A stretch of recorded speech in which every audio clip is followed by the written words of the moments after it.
صل على سيدنا مولانا محمد وعلى آل سيدنا مولانا محمد जुमर घर के काबा बनैया देहर घर के मदीना जैना माঝে বসে বসে দেখবো সোনার মদিনা আল্লাহুম্মা সাল্লি আলা সাইয়্যিদিনা মাওলানা মুহাম্মদ ওয়া আলা আলি সাইয়্যিদিনা মাওলানা মুহাম্মদ আউযু বিল্লাহি মিনাশ শাইতানির রাজীম বিসমিল্লাহির রহমানির রহিম للذين اتقوا عند ربهم جنات تجري من تحتها الأنهار خالدين فيها وأزواج مطهرة ورضوان من الله والله بصير بالعباد صدق الله مولانا العظيم وصدق رسوله النبي الكريم ونحن على ذلك لمن الشاهدين والشاكرين والحمد لله رب العالمين ربي صل وسلم وبارك عليه আল্লাহ পাকের দরবারে লাখো কোটি শুকরিয়া আদায় করছি রব্বুল আলামিন আমাদেরকে 1447 হিজরির জমাদি উসানি তৃতীয় জুমা আদায় করার তৌফিক দিয়েছেন সবাই বলে আলহামদুলিল্লাহ। আমি সূরা আল ইমরানের 15 নং আয়াত তেলাওয়াত করেছি। আল্লাহ তাআলা আমাদেরকে সৃষ্টি করেছেন ইবাদতের জন্য। এই ইবাদতের মকসদ হলো আল্লাহকে রাজি করা, সাথে সাথে জান্নাত লাভ করা। প্রত্যেক ঈমানদার জান্নাতের পিয়াসী। তো সেই জান্নাত কেমন হবে, কি করলে সে জান্নাত লাভ করতে পারবো? জান্নাতের মধ্যে আল্লাহ তাআলা কি কি নাজ ও নিয়ামত সাজিয়ে রেখেছেন, কল্পনাতীত সৌন্দর্য যা কোনো দৃষ্টি কোনোদিন দেখে নাই, কোনো দেমাগ চিন্তাও করতে পারে এমন এমন সৌন্দর্য আল্লাহ তাআলা জান্নাতের মধ্যে সাজিয়ে রেখেছেন। তবে হাদিস শরীফ এবং পবিত্র কালামুল্লাহ শরীফ থেকে আমরা জান্নাতের কিছুটা সৌন্দর্য শুনি। যেহেতু এটা আমাদের কল্পনারও অধিক বিস্ময়কর সৌন্দর্য, তাই বিশ্বাস করতে কষ্ট হবে। যেহেতু ইমানদার আমরা, আমাদের বিশ্বাস করতে হবে জান্নাত জাহান্নাম সত্য। হাশরের ময়দান থেকে সকল জান্নাতীরা জান্নাতের দরজায় গিয়ে উপস্থিত হবেন। আল্লাহ রাব্বুল আলামিন জান্নাতের 8টি দরজা সৃষ্টি করেছেন, জাহান্নামের 7টি দরজা সৃষ্টি করেছেন। সেই জান্নাতের দরজায় গিয়ে দেখবেন জান্নাতের দরজাগুলো বন্ধ। তখন সমস্ত জান্নাতীরা দেখতে পাবে জান্নাতের দরজার বাহিরে 2টি ফোয়ারা, 2টি ঝর্ণাধারা। সেখান থেকে জান্নাতীরা প্রত্যেকে নিজের ইচ্ছায়, তাদেরকে বলা হবে না, বরং নিজের ইচ্ছায় প্রত্যেকেই সেই একটি ফোয়ারা থেকে পানি পান করবে। পানি পান করার সাথে সাথে যারা জান্নাতে যাবে প্রত্যেকের অন্তর থেকে সমস্ত হিংসা মুছে যাবে, বিদ্বেষ মুছে যাবে, রাগ মুছে যাবে। আমাদের দুনিয়ার মধ্যে থাকলে যে হিংসা বিদ্বেষ আমাদের অন্তরসমূহের মধ্যে বিরাজমান, সেই হিংসা বিদ্বেষ জান্নাতে ঢোকার আগেই আল্লাহ তাআলা আমাদের মন থেকে সাফ করে দিলেন। কারো মনে কোনো হিংসা থাকবে না। বিশেষ করে মহিলারা তাদের স্বামী যদি 2টা বিয়ে করে, স্ত্রী একটা যদি দেখে যে অন্য স্ত্রীকে ভালোবাসতেছে, তখন মহিলাদের মনের মধ্যে হিংসা লাগে। কিন্তু জান্নাতের মধ্যে হুর থাকবে এবং নিজের স্ত্রীও থাকবে। যেহেতু হিংসা বিদ্বেষ মন থেকে আল্লাহ তাআলা ধুয়ে মুছে সাফ করে দিবেন, সেহেতু সেখানে হুরদের মহব্বত দেখে ওই দুনিয়ার যারা স্ত্রী ছিল, যারা জান্নাতি, তাদের মনের মধ্যে কোনো হিংসা, কোনো বিদ্বেষ সেখানে উদ্ভব হবে না। হিংসা বিদ্বেষ তাদের মনের মধ্যে উকি মারবে না। কারণ সেটা তো আল্লাহ তাআলা জান্নাতে ঢোকার আগেই দূর করে দিয়েছেন। সবাই বলেন সুবহানাল্লাহ। আল্লাহ তাআলা সূরা আরাফের মধ্যে বলেন, ওয়ানাযা'না মা ফি সুদুরিহিম মিনাল গিল্লি, আর আমি তাদের বুকে যে বিদ্বেষ থাকবে তা তুলে নেব। সূরা আরাফের 43 নম্বর আয়াত আল্লাহ ঘোষণা করেন, যারা জান্নাতি তাদের মন থেকে আমি যে বিদ্বেষ আছে, হিংসা আছে, সেটা তুলে নেব। সবাই সুবহানাল্লাহ। এরপর এই পানি যখন আস্তে আস্তে তার পেটের মধ্যে যাবে, তার পেশাব গায়েব হয়ে যাবে, পায়খানা গায়েব হয়ে যাবে, বমি গায়েব হয়ে যাবে, থুতু গায়েব হয়ে যাবে। এবং সেই জান্নাতের মধ্যে গিয়ে যদি হাজার হাজার লিটার পানি পান করে, শরাব পান করে, মধু পান করে, দুধ পান করে, তার প্রস্রাবের বেগ আসবে না। হাজার হাজার কেজি খাবার খেলেও তার পায়খানার বেগ আসবে না। এগুলো কল্পনার অতীত না?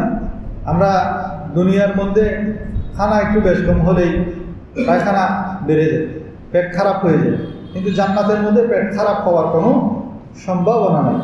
এরপর দ্বিতীয় ফোয়ারার মধ্যে গিয়ে সকল জান্নাতীরা ওযু করবেন। এই ওযু করার সাথে সাথে তাদের 4টি সিফত, 4টি গুণ তাদের মধ্যে পরিলক্ষিত হবে, প্রকাশিত হবে। 1 নম্বর হলো আমরাদ। আমরাদ শব্দের অর্থ হলো দাড়ি গায়েব হয়ে যাবে। সমস্ত পুরুষের দাড়ি ঝরে যাবে, দাড়িহীন সকল যুবক হবে কিহীন, দাড়িহীন। 33 বছরের যুবকে পরিণত হয়ে যাবে ওযু বানানোর সাথে সাথে। নাম্বার 2 আজরাত, শরীর থেকে সকল পশম ঝরে যাবে। হাতের মধ্যে অনেকের শরীরের মধ্যে পশম থাকে, এমন অনেক লোক আছে তাদের শরীরের মধ্যে পশমের কারণে শরীরের মধ্যেই উকুন হয়। সেরকম একজন সাহাবী ছিলেন, ওনার শরীরে উকুন হতো। তো উনি আল্লাহর প্যারা হাবিব সাল্লাল্লাহু আলাইহি ওয়াসাল্লামের কাছে অভিযোগ করেছিলেন। অত্যন্ত ধনাঢ্য সাহাবী, তখন নবী করিম সাল্লাল্লাহু আলাইহি ওয়াসাল্লাম ওনাকে রেশমি কাপড় পরিধান করার জন্য অনুমতি দিয়েছেন। দুনিয়ার জমিনের মধ্যে পুরুষের জন্য রেশমি কাপড় পরিধান করা হারাম, তবে জান্নাতে আমরা সবাই রেশমি কাপড় পরিধান করতে পারব। কিন্তু দুনিয়া একজন সাহাবীর নামটা সম্ভবত আব্দুর রহমান বিন আউফ, ওনাকে আল্লাহর প্যারা হাবিব সাল্লাল্লাহু আলাইহি ওয়াসাল্লাম শরীরে পশম বেশি হওয়ার কারণে রেশমি কাপড় পরিধান করার অনুমতি দিয়েছিলেন। হযরত খালিদ বিন ওলীদ ওমর ফারুক রাদিয়াল্লাহু তাআলা আনহুর যুগে উনিও একদিন রেশমি কাপড় পরে মসজিদের মধ্যে উপস্থিত হলেন। খলিফা ওমর ইবনুল খাত্তাব রাদিয়াল্লাহু তাআলা আনহু সাথে সাথে তাকে পাকড়াও করলেন, কি ব্যাপার খালিদ, তোমার শরীরে রেশমি কাপড় কেন? তখন তিনি বলেন, হে আমিরুল মুমিনিন, আপনি আব্দুর রহমান বিন আউফকে দেখেন, তার শরীরেও তো রেশমি কাপড়, আপনি তাকে কিছু বলেন না, আমাকে কেন বলছেন? তখন খলিফা ওমর খাত্তাব রাদিয়াল্লাহু তাআলা আনহু বলেন, হে খালিদ বিন ওলীদ, তুমি কি জানো না আল্লাহর প্যারা হাবিব সাল্লাল্লাহু আলাইহি ওয়াসাল্লাম আব্দুর রহমান বিন আউফকে স্পেশালি তাকেই অনুমতি দিয়েছেন রেশমি কাপড় পরিধান করার জন্য, সেটা তার জন্য খাস। এরপর তিনি গিয়ে ঘরের মধ্যে সেটা যখন রেখে দিলেন, মহিলারা তো কাপড় নষ্ট হতে দেয় না, তা আব্দুর রহমান খালিদ বিন ওলীদের স্ত্রী কি করলেন, ওই স্বামীর রেশমি কাপড়টা দিয়ে, ছোট বাচ্চা ছিল ওনার, ছোট ছেলের জন্য কাপড় সেলাই করে দিয়েছেন। এবং ওমর রাদিয়াল্লাহু তাআলা আনহু এটাতেও নিষেধ করেছেন, যে পুরুষ মানে সে ছোট হোক বড় হোক, প্রত্যেকের জন্য রেশমি কাপড় এবং স্বর্ণ ব্যবহার করা কি হারাম। বিয়ের সময় জায়েজ আছে নাকি? এখন তো বিয়ে শাদীর সিজন, স্বর্ণের দাম হলো জামাইকে আংটি একটা দিতে হবে, এটা আমাদের রেওয়াজ, অথচ এই আংটিটা তো স্বর্ণের, সেটা ব্যবহার করার জামাইয়ের জন্য কি হারাম। এরপর দ্বিতীয় ফোয়ারার মধ্যে সমস্ত জান্নাতীরা নিজে থেকে ওযু করবেন। ওযু করার সাথে সাথে তাদের মধ্যে 4টি সিফত, 4টি গুণ প্রকাশিত হবে।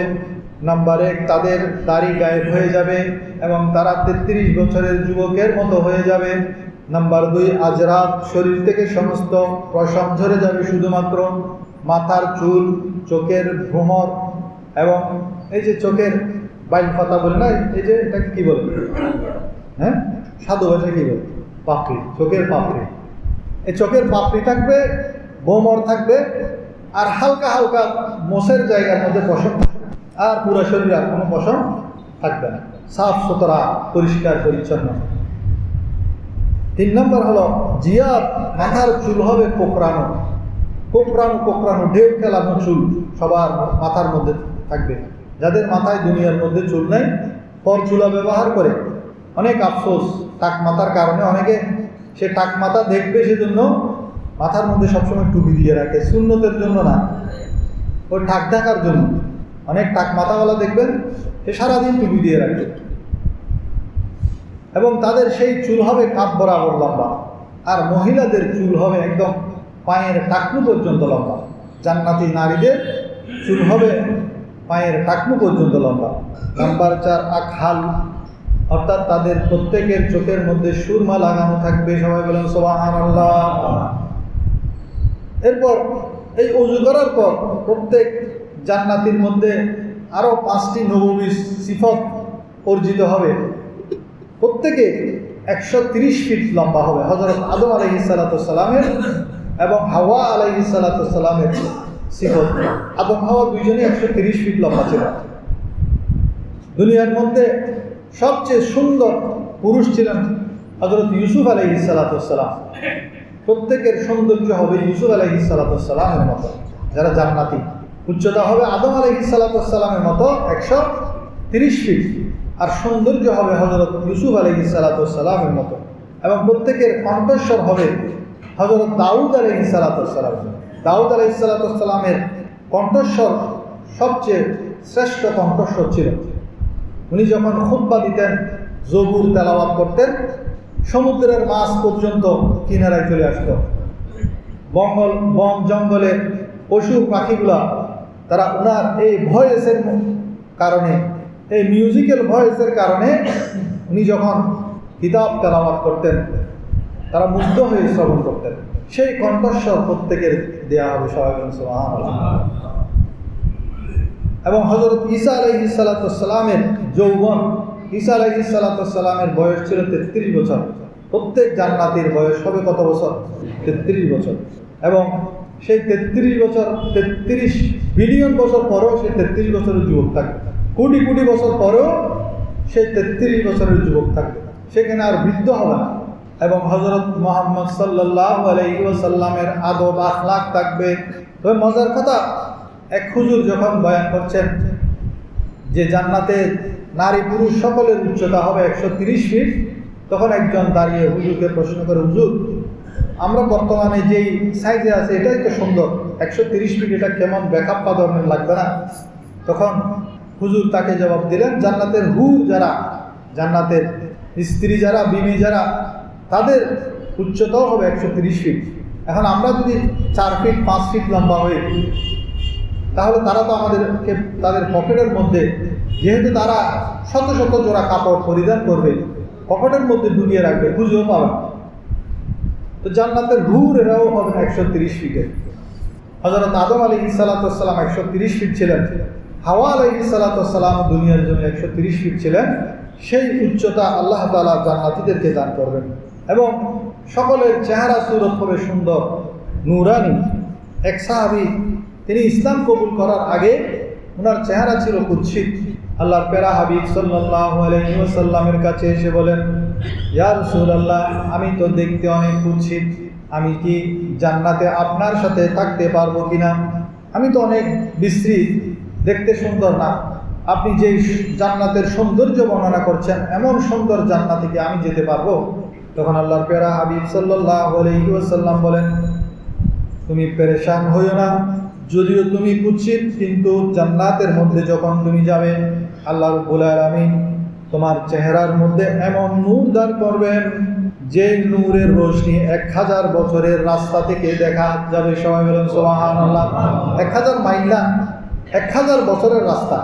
1000 বছরের রাস্তা যে লক্ষ লক্ষ মাইল দূর থেকে ওই চেহারার নূর প্রস্ফুটিত হবে। তাহলে এক কথায় আমরা দাড়ি হবে না, আজরাত মাথা এবং চোখের চুল ছাড়া শরীরে কোনো পশম থাকবে না। জিয়াদ, মাথার চুল হবে কোকড়ানো।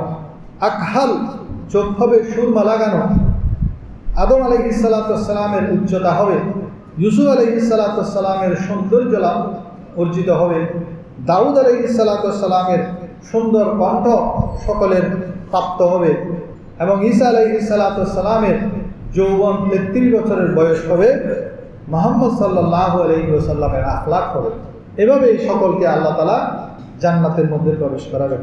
সকলে জান্নাতের দরজায় অপেক্ষা করবে, কারণ জান্নাতের দরজা তখনও তালা মারা, এর আগে কেউ সেখানে প্রবেশ করে না।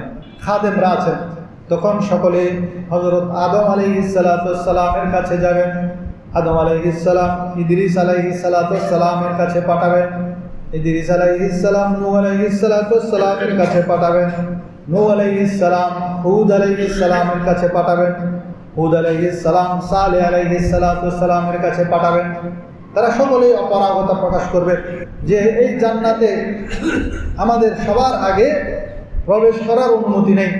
ইব্রাহিম আলাইহিস সালাম, এরপর লূত আলাইহিস সালাম, ইসমাইল আলাইহিস সালাম, ইসহাক আলাইহিস সালাম, ইয়াকুব আলাইহিস সালাম, ইউসুফ আলাইহিস সালাম, আইয়ুব আলাইহিস সালাম, শুআইব আলাইহিস সালাম, মূসা আলাইহিস সালাম, হারুন আলাইহিস সালাম, দাউদ আলাইহিস সালাম, সুলাইমান আলাইহিস সালাম, ইলিয়াস আলাইহিস সালাম, আলিয়াসা আলাইহিস সালাম, ইউনুস আলাইহিস সালাম, জাকারিয়া আলাইহিস সালাম, ইয়াহইয়া আলাইহিস সালাম, জুলকিফল আলাইহিস সালাম, সব শেষে হযরত ঈসা আলাইহিস সালামের কাছে যাবেন।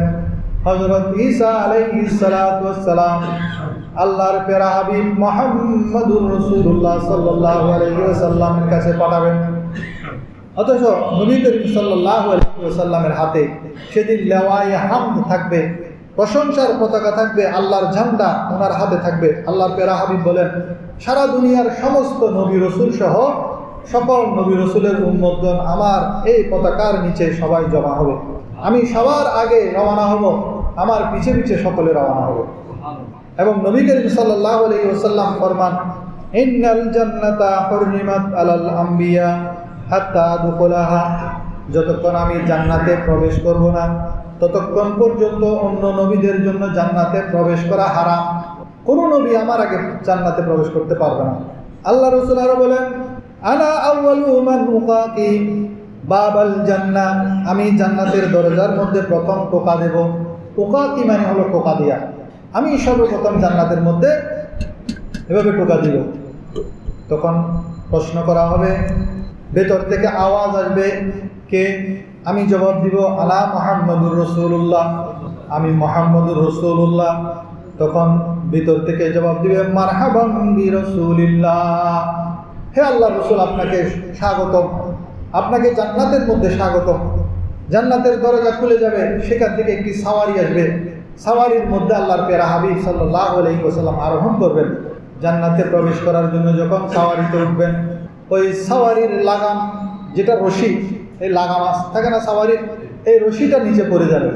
রশি যখন পড়ে যাবে তখন সমস্ত জান্নাতীরা বুঝতে পারবে যেহেতু লাগামটা পড়ে গেছে, এই লাগামটা তোলার জন্য একজন আসবেন। সকলের নিজের পায়ের পাঞ্জার উপর দাঁড়িয়ে যাবে দেখার জন্য সেই সৌভাগ্যবানকে। পাঞ্জার উপর দাঁড়িয়ে এভাবে তাকাতে থাকবে। আল্লাহর প্যারা হাবিব সাল্লাল্লাহু আলাইহি ওয়াসাল্লামের ওই সাওয়ারির লাগামটা কে ধরবে? সেই সৌভাগ্যবানকে। তাকে দেখার জন্য সকলে পায়ের পাঞ্জার উপর দাঁড়িয়ে যাবে। তখন জান্নাত থেকে আওয়াজ আসবে, হযরত বেলাল হাবশী রাদিয়াল্লাহু তাআলা আনহুর নাম।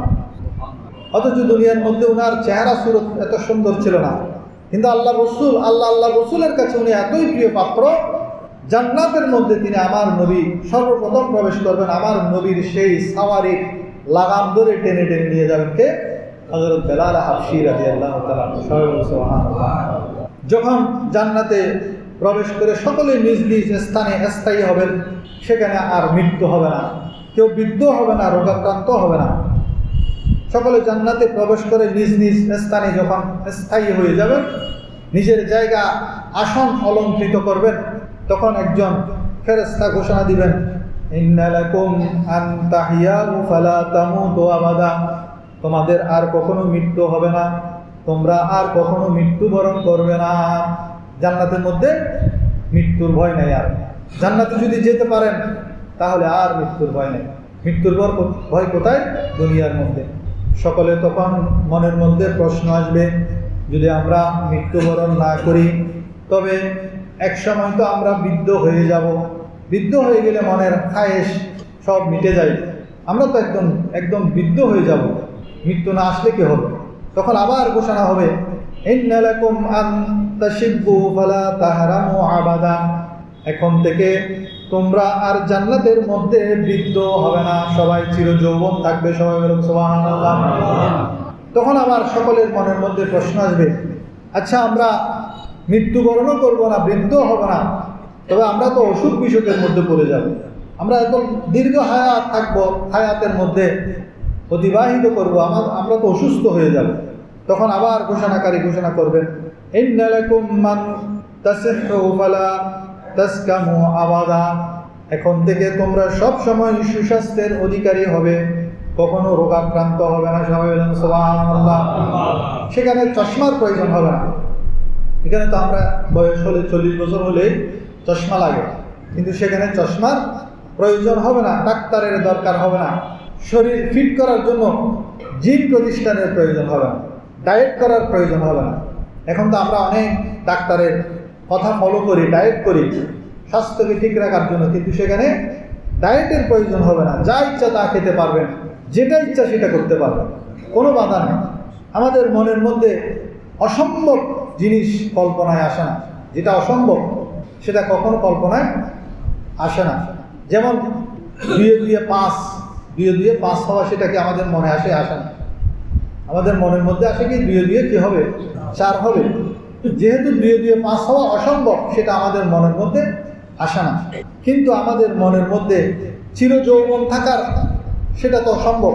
এরপর আমরা মনে মনে চাই, ইস আমি যদি বৃদ্ধ না হতাম, আমি যদি চিরযৌবন আমার যদি থাকতো, ইস আমি যদি মৃত্যুবরণ না করতাম। অথচ মৃত্যুটা অবধারিত, এরপর অসম্ভব হওয়া সত্ত্বেও আমাদের মনের মধ্যে আসে কি না, ইস আমার মৃত্যু যদি না হতো, আমার টাকা পয়সা নেই, কিন্তু আমাদের মনের মধ্যে আসে, ইস আমি যদি অট্টালিকার মালিক হতাম, আমি রিক্সা চালাই, ভ্যান গাড়ি চালাই, কিন্তু আমাদের মনের মধ্যে আকাঙ্ক্ষা আসে, ইস আমি যদি কোটি কোটি টাকার মালিক হতাম, আমি যদি প্রচুর ধন সম্পদের মালিক হতাম। এই যে অসম্ভব কল্পনা যেটা, সেটা আসার কারণ হলো কি, একটা হিকমত আছে। সেটা কি, এই যে আমরা মৃত্যুবরণ করবো না, চিরযৌবনে থাকবো, চিরসুস্থ থাকবো, আমাদের অভাব অনটন থাকবে না। এই অসম্ভব যেটা দুনিয়ার মধ্যে যেটা অসম্ভব, সেটা কিন্তু জান্নাতের মধ্যে সম্ভব। সেই জন্য আমাদের মনের মধ্যে সেটা কি হয়, আমাদের মনের মধ্যে সেটা জাগ্রত হয়। জান্নাতের মধ্যে মৃত্যু হবে না, জান্নাতের মধ্যে কোনো অসুখ বিসুখ হবে না, জান্নাতের মধ্যে আমরা বৃদ্ধ হব না, আমাদের যৌবন চিরযৌবন থেকে যাবে। এবং আরো মজার কথা, সেখানে আমাদের দুনিয়ার জমিনের মধ্যে নিদ্রা আসে, জীবনী আসে, হাই আসে, এই সব কিছু জান্নাতের মধ্যে আসবে না। কারণ ক্লান্তির কারণেই তো এসব আসে। আপনার সেখানে কোনো ক্লান্তি নেই, সব সময় ফুরফুরে মেজাজ, তরতাজা, সতেজ, সবাই সতেজ থাকবে।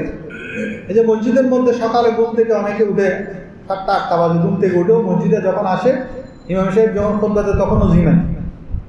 তো দুনিয়ার জমিনের মধ্যে আমাদের ক্লান্তির কারণে, অসুস্থতার কারণে আমাদের ঘুম চলে আসে, নিদ্রা আসে, হাই আসে, দুর্বলতা লাগে, কিন্তু জান্নাতের মধ্যে সেটা হবে না। সেজন্য সেখানে ঘুমানোরও প্রয়োজন হবে না। দুনিয়ার মধ্যে অনেক লোক আছে ঘুম পাগল, এখন তারা যদি চিন্তা করে ইস জান্নাতের মধ্যে যাবো তো শুধু ঘুমাবো, তার জন্য কিন্তু সেটা ব্যবস্থা করা হবে। কারণ সেখানে আল্লাহ তাআলা বলছেন তোমার যেটা ইচ্ছা সেটা তুমি করতে পারবে। এখন ঘুম পাগল কেউ যদি হয়, সে যদি চিন্তা করে আল্লাহ আমি জান্নাতে যাবো শুধু ঘুমানোর জন্য, তার জন্য কিন্তু স্পেশালি সেটা করা হবে। তাছাড়া জান্নাতের মধ্যে কোনো ক্লান্তি নেই, দুর্বলতা নাই, নিদ্রা নাই। আল্লাহ তাআলা কোরআনের মধ্যে ইরশাদ করেন, ওয়ালাকুম ফিহা মা তাশতাহি আনফুসুকুম ওয়ালাকুম ফিহা মা তাদদাউন, সেখানে তোমাদের জন্য রয়েছে যা তোমরা ইচ্ছা করবে, তোমরা যেটা ইচ্ছা করবে সেটাই তোমাদের জন্য রয়েছে, এবং যা তোমরা চাইবে সেটাই তোমাদেরকে দেওয়া হবে। সূরা হামিমের 31 নম্বর আয়াতের মধ্যে আল্লাহ ইরশাদ করছেন আমাদের যেটা ইচ্ছা আমরা সেটা করতে পারবো। দুনিয়ার মধ্যে তো বাধা আছে, যেটা ইচ্ছা সেটা আমরা করতে পারি না, কিন্তু জান্নাতের মধ্যে আপনি যেটা ইচ্ছা সেটা করতে পারবেন। তো জান্নাতে যেটা ইচ্ছা সেটা করার জন্য যেমন মজা তেমন মজা ভোগ করার জন্য আমাদের এই দুনিয়ার ক্ষণস্থায়ী জীবনে কষ্ট করতে হবে। দুনিয়ার যেই সাময়িক এই পরীক্ষাগারের মধ্যে আমাদের একটু মেহনত করতে হবে। আল্লাহ যেটা নিষেধ করেছেন সেখান থেকে বেঁচে থাকতে হবে, আল্লাহ যেটা হুকুম দিয়েছেন সেটা আমাদের পালন করতে হবে। তবে অনন্তকালের সেই নাজ ও নিয়ামতপূর্ণ জান্নাতের মধ্যে আমাদের জন্য সুখের শেষ থাকবে। আল্লাহ তাআলা আমাদেরকে সেই সুখময় জান্নাত নসিব করুন, সবাই বলুন আমিন। জান্নাতের মধ্যে কোনো টয়লেটও থাকবে না। এখন তো আমরা একটা ঘর বানালে সর্বপ্রথম চিন্তা করি টয়লেট লাগবে, অ্যাটাচ বাথরুম। কোথাও সফরে গেলেও আমরা অ্যাটাচ বাথরুম খুঁজি, কিন্তু জান্নাতে টয়লেটের প্রয়োজন হবে না। হাসপাতাল থাকবে না, লন্ড্রি থাকবে না, রান্নাঘর থাকবে না, মালামাল বহনের জন্য কোনো ব্যাগ গার্বেজের প্রয়োজন হবে না, বাজারের থলে লাগবে না, কেউ বাজারও করতে হবে না, বাজারের থলেও লাগবে না, কোনো দর্জি থাকবে না, কোনো টেক্সটাইল মিল, এই যে গার্মেন্টসের প্রয়োজন হবে না। কি হবে? জান্নাতের মধ্যে একটি বৃক্ষ প্রত্যেককে দেয়া হবে, সেই বৃক্ষের নাম হলো তওবা বৃক্ষ। এটার বর্ণনা দিতে গিয়ে আল্লাহর প্যারা হাবিব সাল্লাল্লাহু আলাইহি ওয়াসাল্লাম বলেন, এটা এত বড় বৃক্ষ, এই গাছের এক পাশ থেকে একটি 5 বছরের পর যদি রওনা করে দৌড়ায়, সেটা অপর পাশে যাওয়ার আগেই মৃত্যুবরণ করবে। ওর তো 40-50 বছর জীবিত থাকে, তাহলে 40-50 বছর দৌড়ানোর পরও এই গাছের গোড়া এক পাশ থেকে অপর পাশে যেতে পারবে না। এত বড় আকারের গাছ, যেটা মূলত টেক্সটাইল গাছ, গার্মেন্টস গাছ। তো আমাদের শরীরের মধ্যে, জান্নাতীদের শরীরের মধ্যে 100 জোড়া থাকবে, 100 জোড়া। আমরা শীতকালে একটু জোড়া 2-3 জোড়া পরি, এগুলা খুলতেও কষ্ট হয় না, পরিধান করতেও কষ্ট, খুলতেও কষ্ট। তো এখন 100 জোড়া খুলবো প্রতিদিন, আবার সেটা 100 জোড়া গায়ে দিব, অনেক কষ্ট হবে না? নয়, বরং ওই তোবা গাছের নিচে গিয়ে শুধু আপনি গাছের দিকে তাকিয়ে কল্পনা করবেন আমার শরীরের কাপড়টা একটু চেঞ্জ করার প্রয়োজন। এটা চিন্তা করার সাথে সাথে আপনার শরীরের পূর্বের 100 জোড়া যেটা আপনার শরীরে ছিল সেটা গায়েব হয়ে যাবে, আবার নতুন আকারের 100 জোড়া সুগন্ধময় কাপড় আপনার শরীরের মধ্যে চলে আসবে। এক সেকেন্ড সময় লাগবে না। তো এখন অনেকে চিন্তা করতে পারেন, এতগুলো কাপড় কেমনে বহন করব? ওজন না? ওজন হবে না, কারণ এই কাপড়গুলোও হবে নূরের। কিসের তৈরি? নূরের তৈরি। নূরের কি ওজন আছে নাকি? নূরের কোনো ওজন নেই। তবে যথাযথ পর্দা হবে, কিন্তু 100 জোড়া কাপড় আল্লাহ তাআলা পরিধান করাবেন। সেটা কিভাবে পরিধান করাবেন? এখন দুনিয়ার মধ্যে এমন প্রযুক্তি নাই যে আপনাদেরকে বুঝাবো। যদি আমরা জান্নাতে যাই, সেদিন দেখতে পাবো, তখন বুঝতে পারবো আল্লাহ 100 জোড়া কাপড় সে গাছ থেকে কিভাবে আসতেছে। গাছের দিকে তাকিয়ে চিন্তা করবো, সাথে সাথে আমার শরীরের কাপড় পরিবর্তন হয়ে যাবে। সেটা যেদিন আপনারা জান্নাতে যাবেন, সেদিন দেখলে তারপর বুঝতে পারবেন। এখন আমি ভাষায় আপনাদেরকে বুঝাতে পারবো না। আমি শুধু কোরআন হাদিসের যেই নিয়ামতের কথা আল্লাহ রাসূল বলেছেন, সেগুলো আপনাদেরকে শুনিয়ে দিচ্ছি, যাতে আপনাদের মনের মধ্যে সেই জান্নাত লাভের আকাঙ্ক্ষা সৃষ্টি হয়। সেই জান্নাত লাভের জন্য কি কি আমল করা প্রয়োজন, সেই আমলের দিকে আমরা যাতে ঝুঁকতে পারি। আল্লাহ তাআলা এই জান্নাত সমূহের মধ্যে সবচেয়ে শ্রেষ্ঠ জান্নাত হলো জান্নাতুল ফিরদৌস।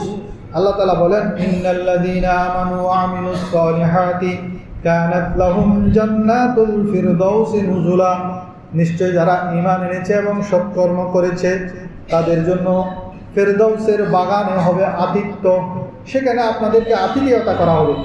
জান্নাতুল ফেরদৌস এটা এমন একটা জান্নাত যেটা সর্বোচ্চ স্তরের মধ্যে, জান্নাতের মধ্যে সর্বোচ্চ স্তরের জান্নাত। আল্লাহ রাব্বুল আলামিন অন্যান্য জান্নাতগুলোকে কুম বলে সৃষ্টি করেছেন, কিন্তু জান্নাতুল ফেরদৌসকে আল্লাহ তাআলা নিজের কুদরতে হাতে তৈরি করেছেন। এবং আল্লাহ এই দুনিয়া সৃষ্টি করেছেন, এই কুল কায়নাত সৃষ্টি করেছেন। এতগুলো কুল কায়নাত সৃষ্টি করে আল্লাহ কোনোদিন সেই দিকে মহব্বতের নজরে তাকান নাই। দুনিয়ার দিকে আল্লাহ কোনোদিনও মহব্বতের নজরে তাকান নাই। কিন্তু জান্নাতুল ফেরদৌস এটা এমন একটা জান্নাত, হাদিস শরীফের মধ্যে আছে আল্লাহ রাব্বুল আলামিন প্রতিদিন এই জান্নাতুল ফেরদৌসের দিকে 5 বার মহব্বতের নজরে তাকান। সুবহানাল্লাহ। এবং প্রতিবার তাকানোর সাথে সাথে এই জান্নাতটাকে 5 বার নতুন আঙ্গিকে সাজায়, 5 বার মেকআপ করে, সহজ ভাষায় মেকআপ করেন। জান্নাতুল ফেরদৌসকে প্রতিদিন আল্লাহ তাআলা কয়বার মেকআপ করেন? 5 বার। তো বিগত কোটি কোটি বছর যাবৎ প্রতিদিন এই 5 বার, গতকালকে যেমন ছিল আজকে এর চাইতে 5 গুণ সুন্দর বেশি, আজকে যতটুকু আগামীকাল তার চাইতে 5 গুণ সুন্দর বেশি। এভাবেই শুধু এই জান্নাতুল ফেরদৌসের সৌন্দর্য আল্লাহ তাআলা বাড়াচ্ছেন কোটি কোটি বছর ধরে। আরও ভবিষ্যতে কোটি কোটি বছর আল্লাহ তাআলা এর সৌন্দর্য বাড়াতে থাকবেন, কিয়ামত পর্যন্ত এর সৌন্দর্য শুধু বাড়তে থাকবে। তো এই জান্নাতুল ফেরদৌস এর জন্য নবী করিম সাল্লাল্লাহু আলাইহি ওয়াসাল্লাম দোয়া করতেন। আমাদের উচিত আল্লাহর কাছে দোয়া করার জন্য আল্লাহ তাআলা আমাদেরকে বিনা হিসাবে জান্নাতুল ফেরদৌস নসিব করেন সবাই আমিন। দুনিয়ার মধ্যে অনেকেই চেষ্টা করেছেন সুন্দর সুন্দর মহল তৈরি করার জন্য, কিন্তু যতই মহল তৈরি করুক না কেন দুনিয়ার মধ্যে থেকে তো মৃত্যুকে ঠেকানো যাবে না, মৃত্যু অবশ্যম্ভাবী। সেজন্য আপনি যত অট্টালিকা সুন্দর মহল তৈরি করেন, মৃত্যু অবশ্যম্ভাবী, সেখানে চিরস্থায়ী থাকা সম্ভব না। কিন্তু জান্নাতের মধ্যে আমরা চিরস্থায়ী থাকবো। দুনিয়ার মধ্যে খুসরু পারভেজ, যিনি আমার নবীর চিঠি ছিঁড়ে ফেলেছিলেন, পারস্যের সম্রাট খুসরু পারভেজ, আমার নবীজি মনে দুঃখ পেয়েছিলেন এবং বদদোয়া করেছিলেন যে খুসরু পারভেজ যেভাবে আমার চিঠিটাকে ছিঁড়ে টুকরো টুকরো করেছে, তার এই রাজ্য টুকরো টুকরো হয়ে যাবে। ঠিকই সে পৃথিবীর জমিনের মধ্যে সবচেয়ে সুন্দর মহল তৈরি করেছিল, আইওয়ানে কিসরা নামক পরিচিত। এই মহল 1400 পিলারের উপর দাঁড়িয়েছিল, তার উপর 500টা গম্বুজ ছিল এবং ওই গম্বুজের মধ্যে 1000 স্বর্ণের ফানুস, স্বর্ণের তৈরি ফানুস লাগানো হতো। রাত্রে সেগুলো জ্বালানো হতো এবং প্রতিদিন 9 মণ তেল এই ফানুসগুলো জ্বালানোর জন্য ব্যবহার করত খুসরু পারভেজ। এমন শান শৌকতলা তার সেই মহল ছিল। 3000 বাদী ছিল শুধু এই মহল পরিষ্কার করার জন্য, 6000 চাকর ছিল, 12000 সৈন্য ছিল সেটাকে দেখাশোনা করার জন্য, পাহারা দেওয়ার জন্য। এবং এই মহলের যে গালিচাটা, সে গালিচাটা বাহারে কিসরা নামে পরিচিত। এটার দৈর্ঘ্য ছিল 450 ফুট এবং প্রস্থ ছিল 90 ফুট। সেটা কোনো এই ধরনের গালিচা না, বরং এটার সুতা ব্যবহার করেছে স্বর্ণ এবং রূপা দিয়ে, স্বর্ণ রূপার সুতা দিয়ে এই গালিচাটা, বিশাল আকৃতির গালিচাটা তার এই মহলের মধ্যে বিছানো হয়েছিল। কিন্তু নবী করিম সাল্লাল্লাহু আলাইহি ওয়াসাল্লামের ভবিষ্যৎবাণী খুব তাড়াতাড়ি ফলে গিয়েছে। আল্লাহর নবী যেহেতু বদদোয়া করেছেন, এই খুসরু পারভেজ যে আমার নবীর চিঠিটা ছিঁড়ে টুকরো টুকরো করেছিল, সেই পারস্য নগরী খুব অল্প সময়ের মধ্যে ধ্বংস হয়ে গেছে। খুসরু পারভেজকে তার সন্তান শিরুয়ে, তার নাম শিরুয়ে, ক্ষমতার লোভে তার সন্তানই জেলখানার মধ্যে বন্দি করে সেখানে তাকে হত্যা করেছে। এত বিশাল প্রাসাদ সেটা তৈরি করে সে নিজেকে খোদা মনে করেছিল, কিন্তু 10 বছরও সে টিকতে পারে নাই। সে মহল হযরত ওমর ফারুক রাদিয়াল্লাহু তাআলা আনহুর জমানায় হযরত সাদ বিন আবি ওয়াক্কাস রাদিয়াল্লাহু তাআলা আনহুর নেতৃত্বে সে পারস্য জয় হয় এবং সেই বিশাল আকৃতির স্বর্ণরূপ দিয়ে তৈরি সেই কার্পেটখানা পুরোটা মদিনা শরীফ নিয়ে আসে। নিয়ে আসার পর সেই কার্পেট স্বর্ণ, যেহেতু সেটা স্বর্ণরূপের তৈরি, সেটাকে কেটে কেটে সাহাবীদের মধ্যে ভাগ করে দিয়েছেন সুবহানাল্লাহ। তার সেই অহংকার মিসমার হয়ে গেছে। দুনিয়ার মধ্যেই সে বলেছে আমি জান্নাত তৈরি করেছি, কিন্তু সেই জান্নাতে সে 10 বছরও থাকতে পারেনি। কিন্তু আল্লাহ আমাদের জন্য যে জান্নাত তৈরি করেছেন, ছোট ছোট আমলের বিনিময়ে সে জান্নাত আমাদেরকে দিবেন। সে জান্নাতের মধ্যে আমরা আবাদুল আবাদ থাকতে পারবো। দুনিয়াতে যেহেতু মৃত্যু আছে, তাই দুনিয়াতে কেউ জান্নাত বানাতে পারবে না। যদিও বানায় তার দৃষ্টিতে সেটা জান্নাত, কিন্তু আল্লাহর জান্নাতের সাথে সেটা কোনো তুলনীয় নয়। জান্নাতের গাছপালাও হবে সোনা রূপার। তো একজন প্রশ্ন করেন, হুজুর গাছপালা যদি সোনা রূপার হয় ফল কেমন হবে? গাছপালা সোনা রূপার হলে ফল কেমন হবে? তো এই প্রশ্নটা কিন্তু আমাদের দুনিয়ার মধ্যে আসা উচিত না। আমরা সেটা মাথায় চিন্তা করি না কোনোদিন। আমরা যে লাকড়ি থেকে কেমনে ফল আসে, লাকড়ি না, আম গাছ সেটা একটা লাকড়ি না, লাকড়ি থেকে আম ধরতেছে না, লাকড়ি থেকে পেয়ারা ধরতেছে না, ডালিম ধরতেছে না, হ্যাঁ, একটা লতা থেকে এত বড় একটা তরমুজ হচ্ছে না। তো যে আল্লাহ দুনিয়ার মধ্যে লাকড়ি থেকে ফল দিতে পারেন, সে আল্লাহ জান্নাতে সোনা রূপার গাছ থেকেও সেরকম ফল দিতে পারেন, ঠিক কিনা? দুনিয়াটা তো আজীব, কিন্তু সেটা আমরা সেভাবে চিন্তা করি না। আল্লাহুম্মা সাল্লি আলা সাইয়্যিদিনা মাওলানা মুহাম্মদ ওয়া আলা আলি সাইয়্যিদিনা মাওলানা মুহাম্মদ। জান্নাতের জমিনের ঘাস সমূহ হবে জাফরানের, জান্নাতের ঘরের ইট সমূহ হবে, একটা হবে স্বর্ণের ইট আর একটা হবে রূপার ইট। এবং সেখানে যে মেটেরিয়ালস ব্যবহার করা হবে, এখানে যেমন মেটেরিয়ালস সিমেন্ট আর বালি ব্যবহার করা হবে, কিন্তু জান্নাতের ওই মহলের মেটেরিয়ালস হবে মেশক আম্বরের, সবচেয়ে দামি সুগন্ধি যেটা, সেই মেশক আম্বর দিয়ে সেখানে সিমেন্ট এবং বালির কাজ করা হবে। এবং আল্লাহর আরশ হবে জান্নাতুল ফেরদৌসের ছাদ। আর এমন জান্নাত হবে, সেই জান্নাতের ভিতরে বসলে বাহিরে দেখা যাবে। এগুলো আজ থেকে 100 বছর আগে মানুষকে যখন বলতো হুজুরেরা মিম্বর থেকে, মানুষ সেটাকে কল্পনা করতে পারতো না ভিতর থেকে বাহিরে কেমনে দেখা যাবে। এখন আমরা বালি এগেট গেলে বুঝতে পারি না, ভিতর থেকে বাহিরে দেখা যায় না। গ্লাস যখন এসে গেছে তখন আমাদের জন্য সেটা বোঝা সহজ হয়ে গেছে। অথচ আজ থেকে 1400 বছর আগে সাহাবায়ে কেরাম তাদের বুঝতে সেটা কষ্ট হয়েছে, কিন্তু এখন আমাদের বুঝতে সহজ হয়। কারণ আল্লাহ তাআলা এই জান্নাতকে এমনভাবে তৈরি করবেন সেখানে ভিতর থেকে বাহিরে দেখা যাবে, গ্লাসের হবে। তিরমিজি শরীফের মধ্যেই সৌন্দর্যগুলো বর্ণনা করা হয়েছে। হাদিস শরীফ নাম্বার হলো 2526 নং হাদিসের মধ্যে, আমি আর হাদিসটা তেলাওয়াত করছি না।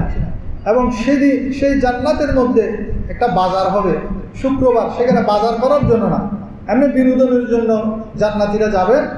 সেখানে যাওয়ার পর তারা ঘর থেকে বের হবে, কিন্তু জান্নাতের বাজার থেকে ঘুরে আসার পর তাদের বিবিরা কসম করে বলবেন, খোদার কসম, আপনি ঘর থেকে যেরকম বের হয়েছেন এখন আপনি আরো আকর্ষণীয়, আরো সুন্দর হয়ে গেছেন। তো জান্নাতের শুক্রবারের বাজারে বৈশিষ্ট্য হলো সেখানে আমরা যাব, জান্নাতীরা যাবে, সেখান থেকে তারা সৌন্দর্য বাড়িয়ে নিয়ে চলে আসবে। সুবহানাল্লাহ। এটা মুসলিম শরীফের 2833 নম্বর হাদিসের মধ্যে আছে। এবং জান্নাতি নারীদের পোশাক হবে 3 মাইল গ্যাপ।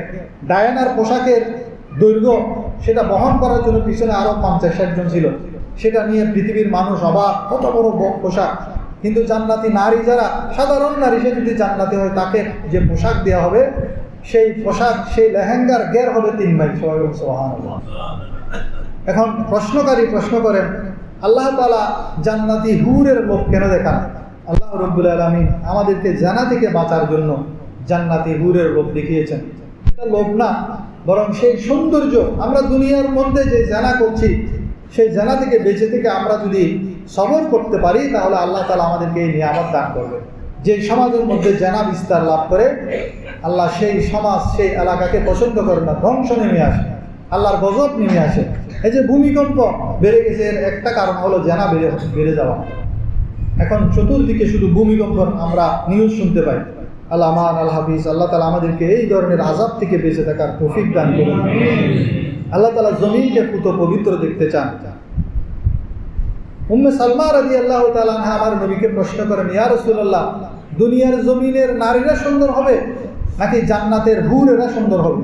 তখন আমার নবী বলেন, জান্নাতের মধ্যে যখন দুনিয়ার নারীরা যাবেন, তারা ওই জান্নাতি হুরদের চাইতে আল্লাহ তাদেরকে 70 গুণ বেশি সৌন্দর্য দান করবেন।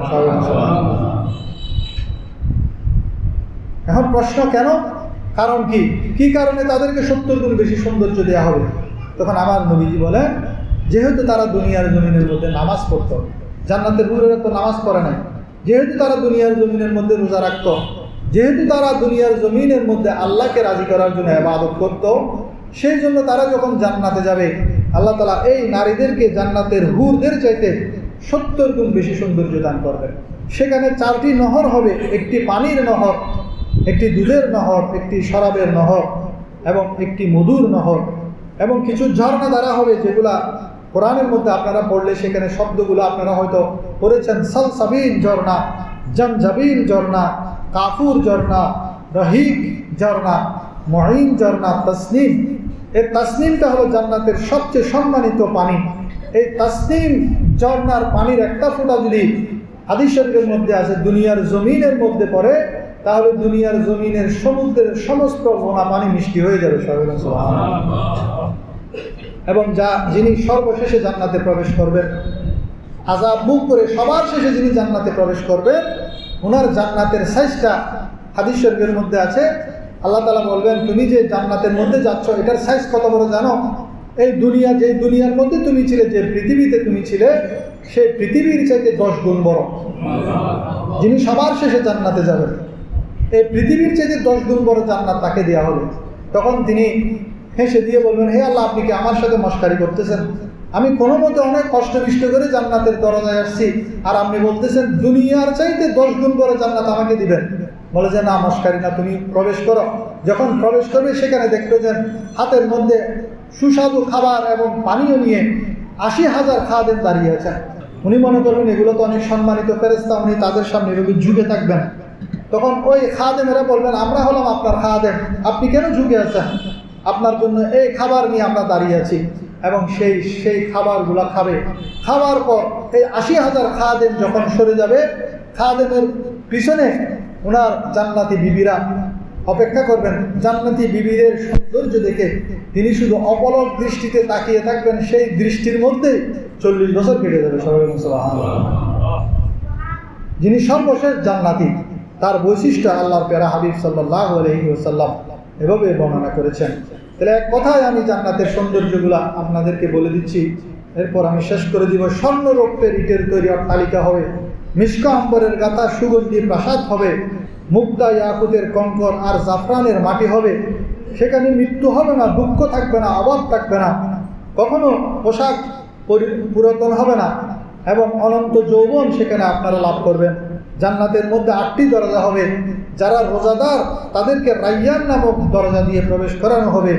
উজ্জ্বল আলো, সুগন্ধি বাতাস এবং প্রবাহমান নদী সেখানে থাকবে। সুরম্য অট্টালিকা, ফলবর্তী বাগান, সীমাহীন নিয়ামত সেখানে থাকবে। 100টা স্তর বিশিষ্ট মহিমান্বিত মর্যাদামণ্ডিত সেখানে 100টা স্তরের জান্নাত থাকবে। উচ্চ কক্ষ বিশিষ্ট জান্নাত থাকবে। পেশাব পায়খানার প্রয়োজন হবে না, শুধু ঘাম বের হবে। এই ঘামের মাধ্যমে আমাদের সব কিছু হজম হয়ে যাবে। সেই ঘাম থেকে মেশকের সুগন্ধ বের হবে। আমাদের শরীরের মধ্যে 100টা পুরুষের শক্তি আল্লাহ তাআলা দান করবেন। জান্নাতের নারীর সৌন্দর্য আলোয় পৃথিবী আলোকিত হয়ে যেত যদি একটা নারী, জান্নাতের নারী দুনিয়ার মধ্যে আল্লাহ পাঠাতেন। জান্নাতের বাজার থাকবে শুক্রবারে, সেখানে গেলে আমাদের সৌন্দর্য আরও বেড়ে যাবে। আমাদের মন থেকে সমস্ত হিংসা বিদ্বেষ সেদিন আমাদের অন্তর থেকে ধুয়ে মুছে সাফ হয়ে যাবে। সেখানে চিরসুখ চিরশান্তি বিরাজ করবে। কোনো ধরনের রোগ বালাইয়ের অবকাশ থাকবে না, বার্ধক্য থাকবে না। জান্নাতুল ফেরদৌস হলো সর্বোচ্চ স্তরের জান্নাত এবং সেটা আরশের নিচের অবস্থান করবে। সেখানে নদীগুলো আরশের নিচ থেকে উচ্ছারিত হবে। ফলমূল, পানীয়, বাগান, যা চাইবেন সেটাই আপনাদের মিলবে। সুন্দর বাসস্থান, প্রশান্তিময় পরিবেশ, হুর, নিয়ামত, সৌন্দর্য যা চোখ কখনো দেখেনি, কখনো কল্পনাও করতে পারে না। সুবাতাস, আলোকিত পরিবেশ, সুখের ঘ্রাণে ভরা আবাস থাকবে। অবর্ণনীয় সৌন্দর্য, মানব কল্পনার অতীত এবং পরিপূর্ণ নিরাপত্তা, আরাম ও শান্তির ঘর থাকবে। একবার প্রবেশ করলে আর দুঃখ, কষ্ট, হতাশা থাকবে না। আল্লাহ তাআলা এই মহান জান্নাতের অধিকারী আমাদেরকে করুন। সেই জান্নাত লাভের জন্য আল্লাহ তাআলা আমাদেরকে যে সমস্ত আমলসমূহ দুনিয়ার জমিনের মধ্যে করতে বলেছেন, সেই আমলগুলো করার তৌফিক দান করুন। আমিন। ওয়া আখিরু দাওয়ানা আলহামদুলিল্লাহি রাব্বিল আলামিন।